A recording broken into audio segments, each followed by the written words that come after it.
There's an easy way to pursue Maine history and genealogy right at your fingertips. With one click of the mouse, you can access letters and journals, as well as images of clothing, tools, even Portland City tax records from the 1920s. It's all part of the Maine Memory Network at the Maine Historical Society in Portland. The website has just been named one of the best state websites for genealogy in the country.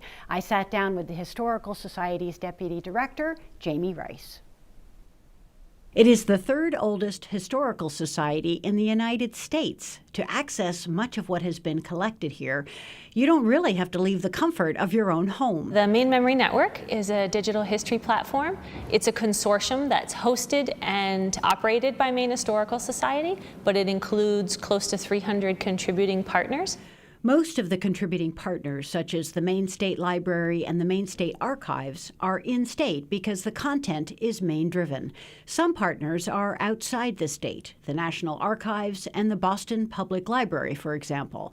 All of the contributed content has to be about the history of Maine. We've been collecting it with a family history focus, genealogy focus, since about the 1920s, when it really became sort of popular pastime, and have expanded those resources, and we continue to collect. It's certainly growing. The more online resources are available, it makes people, you can get further and deeper into genealogy than you ever really could before online. The collection has been built over the last 20 years. We also have themed exhibits and a section of collective Maine history called Maine History Online that helps contextualize Maine history, which can be a great source for genealogists if they want to understand what's going on in the state at the time that their ancestors lived here. Now, Maine Memory Network has gotten some national recognition, being named to Family Tree Magazine's Best State Websites for Genealogy for 2021. There are a lot of people who don't live in Maine who really connect with this place, who may have had ancestors that lived here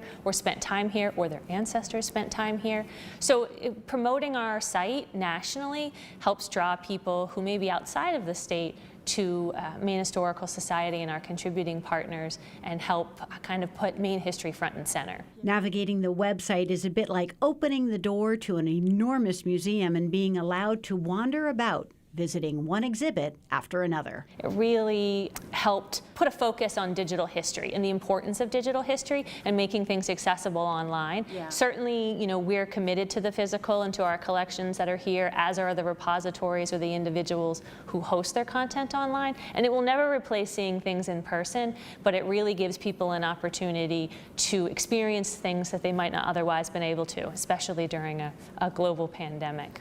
While the Maine Historical Society can share its collections, individuals can also contribute from their personal collections, uploading photos or other items, and MHS provides free training to do so. Contributors can also add written audio and video stories through the My Maine Stories platform.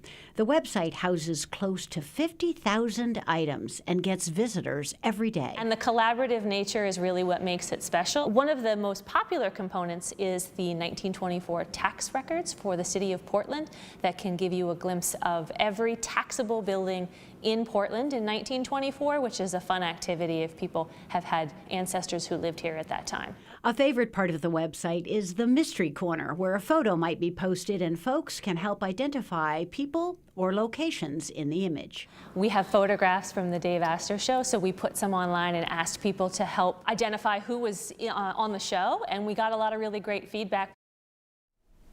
The database is massive. Maine Historical Society will be launching new initiatives through the network in the coming months, exploring architecture and landscape in Maine, as well as a project exploring colonial land records. Maine Memory Network is a free and open database. You don't need to be a member of the Maine Historical Society. Just go to mainememory.net, where you can explore all the different components.